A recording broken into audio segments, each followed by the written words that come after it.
Hello friends, आप सभी का अपना YouTube channel K2N solution education में स्वागत है।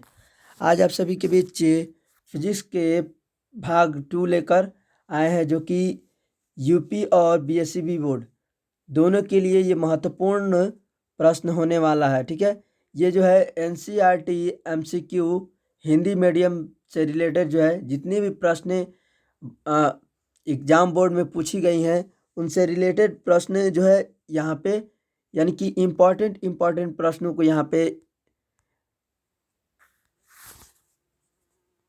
थ्योरी के माध्यम से समझाया जाएगा। ठीक है, और आप लोगों को अच्छे अच्छे प्रश्नों को का भी जो है नोट्स दिया जाएगा। तो ये जो बैच है वो 12वीं के लिए एक नया बैच खोला गया है, जो कि 2021 के स्टूडेंटों के लिए है। तो आप लोगों से रिक्वेस्ट है कि मेरे यूट्यूब चैनल में अंत तक बने रहे और अधिक से अधिक दोस्तों के पास शेयर करें। तो चलिए बिना टाइम वेस्ट किए हुए ही चलते हैं अपने उन तमाम महत्वपूर्ण प्रश्नों की ओर। आज हम लोग पढ़ेंगे कि प्रतिबिंब क्या है, इमेज। ठीक है, प्रतिबिंब क्या है। तो इससे पहले सबसे पहले प्रतिबिंब के परिभाषा जान लेते हैं। देखिए, किसी प्रकाश स्रोत से आने वाली प्रकाश की किरणें परावर्तन अथवा अपवर्तन के बाद जिस बिंदु पर काटती है अथवा जिस बिंदु से काटती हुई प्रतीत होती है तो उसे क्या बोलते हैं, वास्तविक यानी कि उसे प्रतिबिंब कहते हैं। ठीक है, तो ये क्या है, इमेज इसे कहते हैं। और देखिए, प्रतिबिंब जो है वो दो प्रकार के होते हैं। कितने प्रकार के होते हैं? दो प्रकार के होते हैं। देखिए, यहाँ पे प्रतिबिंब जो है वो दो प्रकार के होते हैं। एक नंबर रियल इमेज और दूसरा है वर्चुअल इमेज। ठीक है, तो एक जो है वास्तविक प्रतिबिंब है और दूसरा है काल्पनिक प्रतिबिंब। ठीक है, ये दो प्रकार के होते हैं। तो वास्तविक प्रतिबिंब किसे कहते हैं, काल्पनिक प्रतिबिंब किसे कहते हैं, इन दोनों का जो है परिभाषा जान लेते हैं। पहले जान लेते हैं रियल इमेज यानी कि वास्तविक प्रतिबिंब। किसी प्रकाश स्रोत से आने वाली प्रकाश की किरणें परावर्तन अथवा अपवर्तन के बाद जिस बिंदु पर वास्तविक रूप से काटती है उसे उस बिंदु का क्या बोलते हैं, वास्तविक प्रतिबिंब यानी कि रियल इमेज कहते हैं। ठीक है, और देखिए, जब वास्तविक प्रतिबिंब को किस तरह उल्टा, हमेशा उल्टा होता है। ठीक है, वास्तविक प्रतिबिंब जो होता है वो हमेशा क्या होता है, उल्टा होता है। और इसे पर्दे पर हम क्या कर सकते हैं, प्राप्त कर सकते हैं। तो वास्तविक प्रतिबिंब जो है इसे हम पर्दे पर प्राप्त कर सकते हैं और ये हमेशा कैसे होता है, उल्टा होता है। ठीक है, तो ये ऑब्जेक्टिव के रूप में यहाँ से प्रश्न कई बार पूछे जाते हैं कि वास्तविक प्रतिबिंब कैसा होता है, तो उल्टा होता है। और इसे हम पर्दे पर प्राप्त कर सकते हैं कि नहीं कर सकते हैं, तो इसका आंसर होगा हाँ। ठीक है, इसे हम पर्दे पर प्राप्त कर सकते हैं वास्तविक प्रतिबिंब को। अगला उसी में था सेकंड, उसका अथी था कि क्या चीज़, काल्पनिक प्रतिबिंब या फिर आभासी प्रतिबिंब या अवास्तविक प्रतिबिंब, या इसका इंग्लिश में बोलते हैं वर्चुअल इमेज। ठीक है, तो ये इसके परिभाषा जो होंगे, किसी प्रकाश स्रोत से आने वाली प्रकाश की किरणें परावर्तन अथवा अपवर्तन के बाद जिस बिंदु पर अपसृत होती है अथवा जिस बिंदु से काटती हुई प्रतीत होती है तो उसे हम क्या बोलते हैं, काल्पनिक अथवा आभासी प्रतिबिंब कहते हैं। ठीक है, देखिए, काल्पनिक प्रतिबिंब जो होता है हमेशा कैसा होता है, सीधा होता है। वास्तविक कैसा होता है, उल्टा होता है। लेकिन काल्पनिक कैसा होता है, सीधा होता है। और इसे हम क्या कर सकते हैं, पर्दे पर प्राप्त नहीं कर सकते। जब देखिए, जब ये सीधा होगा तो इसे हम क्या करेंगे, पर्दे पर प्राप्त नहीं कर सकते। अगर उल्टा होगा तो हम इसे पर्दे पर प्राप्त कर सकते हैं। अगर सीधा हुआ तो ये काल्पनिक प्रतिबिंब है, और उल्टा हुआ तो वो कौन सा प्रतिबिंब है, वास्तविक प्रतिबिंब है। तो अगर पूछा जाए कि वास्तविक और काल्पनिक प्रतिबिंब में अंतर स्पष्ट कीजिए तो आप यहाँ से कर सकते हैं।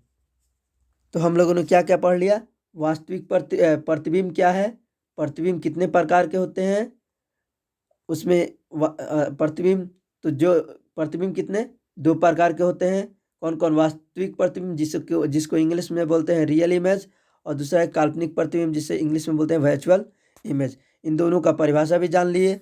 अब चलिए अगला प्रश्न की ओर चलते हैं। अगला है टॉपिक दर्पण। ठीक है, क्या है? दर्पण। देखिए दर्पण यानी कि मिरर, दर्पण क्या है? तो देखिए दर्पण जो होता है, आइए दर्पण के पहले परिभाषा जान लेते हैं। ठीक है, तो दर्पण जो है कांच का एक टुकड़ा होता है, ठीक है, जिसका एक भाग रज्जित होता है, ठीक है, यानी कि कलयित किया रहता है, ठीक है, और एक टुकड़े से प्रकाश का क्या होता है? नियमित परावर्तन होता है, तो उसे क्या बोलते हैं? दर्पण कहते हैं। ठीक है, जब दर्पण जो, देखिए दर्पण जो है एक कांच का टुकड़ा होता है जिसका एक भाग जो होता है रज्जित किया हुआ रहता है, यानी कि कलयित किया हुआ रहता है, और जो प्रकाश का नियमित परावर्तन करता है उसे ही क्या बोलते हैं? दर्पण कहते हैं। अब देखिए दर्पण के कई प्रकार होते हैं, कई भागों में बांटा गया है। जैसे देखिए, एक है गोलीय दर्पण, दूसरा है समतल दर्पण, और तीसरा है परवलयिक दर्पण। तो दर्पण को जो है कई भागों में बांटा गया है। पहले चलिए जान लेते हैं गोलीय दर्पण क्या है, समतल दर्पण क्या है, और परवलयिक दर्पण क्या है। इन तीनों का परिभाषा जानते हैं। देखिए यहाँ पे है गोलीय दर्पण क्या है। ठीक है, तो वैसा दर्पण जिसका परावर्तक सतह गोलीय हो, गोलीय दर्पण कहलाता है।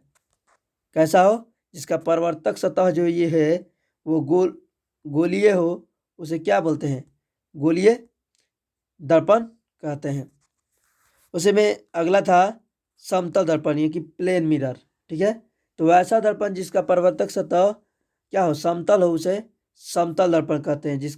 तो ये जो दिख रहा है ये कौन सा अथी है? जिसका परावर्तक सतह समतल है, इसका परावर्तक सतह कैसा है? समतल है, तो ये कैसा दर्पण है? समतल दर्पण है। अगला था कि परवलयिक दर्पण। ठीक है, पैराबोलिक मिरर। ओके, तो वैसा दर्पण जिसका परावर्तक सतह पूर्णतः गोलीय ना हो उसे क्या बोलते हैं? परवलयिक दर्पण कहते हैं। तो देखिए ये पूर्णतः गोलीय नहीं है, ठीक है, ये पूर्ण रूप से गोलाकार नहीं है। ठीक है, तो ये कैसा दर्पण है? परवलयिक दर्पण है। अब देखिए गोलीय दर्पण जो है वो दो प्रकार के होते हैं, एक अवतल दर्पण और दूसरा उत्तल दर्पण। ठीक है, जिसको इंग्लिश में अवतल को बोलते हैं कॉनकेव और उत्तल को बोलते हैं कॉन्वेक्स। ठीक है, अब देखिए पहले अवतल दर्पण के परिभाषा और उसके बारे में जान लेते हैं। तो जिसको इंग्लिश में बोलते हैं क्या चीज? Concave mirror. तो इसका परिभाषा, वैसा दर्पण जिसका परावर्तक सतह जो है हमेशा कैसा हो? धंसा हो। ठीक है, यानी कि इसका परावर्तक सतह ये है। ठीक है, ये जो इसका ये दिख रहा है ये है इसका परावर्तक सतह, ये कैसा है? धंसा है। तो वैसा दर्पण जिसका परावर्तक सतह धंसा हो वो क्या कहलाता है?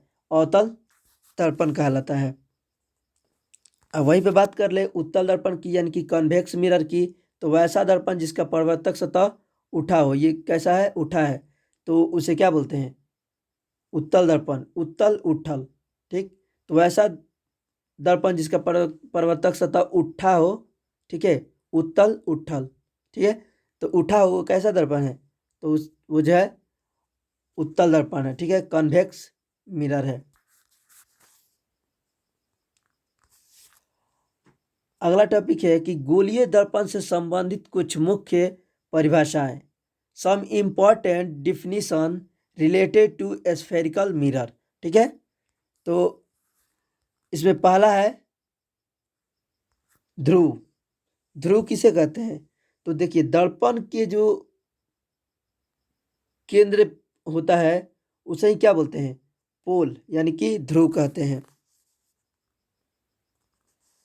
ये जो दर्पण का मध्य बिंदु है, ये जो आप लोगों का मध्य बिंदु दिखाई दे रहा है, इसे ही क्या बोलते हैं? ध्रुव कहते हैं। ठीक है, और इसे पी से सूचित किया जाता है। ठीक है, इसका इंग्लिश जो होता है ध्रुव का पोल होता है, इसलिए इसे हम किससे सूचित करेंगे? पी से सूचित करेंगे। अगला है पॉइंट वक्रता केंद्र। तो देखिए गोलीय दर्पण जिस खोखले गोले का भाग होता है, देखिए गोलीय दर्पण जिस खोखले गोले का भाग होता है उसके केंद्र को ही क्या बोलते हैं? वक्रता केंद्र, यानी कि सेंटर ऑफ कर्वेचर। ठीक है, सेंटर ऑफ कर्वेचर कहते हैं और इसे हमेशा सी से सूचित करते हैं। वक्रता केंद्र को किससे सूचित करते हैं? सी से सूचित करते हैं। अगला है वक्रता त्रिज्या, यानी कि रेडियस ऑफ कर्वेचर। तो देखिए दर्पण के ध्रुव P तथा वक्रता केंद्र C के बीच के दूरी को क्या कहते हैं? वक्रता त्रिज्या कहते हैं। ठीक है, जिसे R से सूचित करते हैं। ठीक है, तो ये क्या है? वक्रता त्रिज्या है, यानी कि दर्पण के ध्रुव P तथा वक्रता केंद्र C के बीच की दूरी को क्या कहते हैं? वक्रता त्रिज्या कहते हैं। अगला है प्रधान अक्ष। ठीक है, तो वक्रता केंद्र C और ध्रुव P को मिलाने वाली जो सीधी रेखा है, ये सीधी रेखा है, इसे क्या बोलते हैं? प्रधान अक्ष बोलते हैं। ठीक है, अगला है मुख्य फोकस।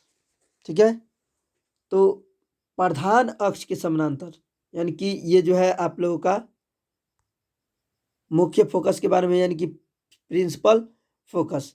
तो देखिए ये जो है आपका प्रधान अक्ष है। ठीक है, तो प्रधान अक्ष के समानांतर, ठीक है, चलने वाली प्रकाश की किरण परावर्तन के बाद, जब इस पे परिवर्तन होगा, इसका परिवर्तन के बाद प्रधान अक्ष को जिस बिंदु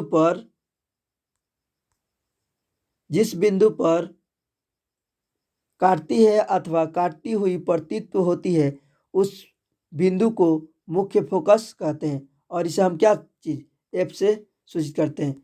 तो देखिए ये जो है प्रधान अक्ष है। ठीक है, और इसके समानांतर ये जो है प्रकाश की किरणें चल रही हैं और जब दर्पण से परावर्तित होती हैं तो वो टकरा कर जिस बिंदु पर काटती हैं अथवा काटती हुई प्रतीत होती हैं, यहाँ पे भी एक मिरर बनाया गया है। ठीक है, जिसमें भी प्रधान अक्ष के समानांतर एक प्रकाश की किरण चल रही है और परावर्तन होने के बाद जिस बिंदु पर काट रही है, ठीक है, तो उसे ही क्या बोलते हैं? मुख्य फोकस कहते हैं। ठीक है, इस बिंदु को ही मुख्य फोकस कहते हैं और जिसे एफ से सूचित किया जाता है। ठीक है, तो ये आज के महत्वपूर्ण इम्पोर्टेंट प्रश्न थे। कमेंट करके बताइए कि आप लोगों को ये वीडियो कैसा लगा। अगर वीडियो पसंद आया हो तो लाइक करें और अधिक से अधिक दोस्तों के पास शेयर करें।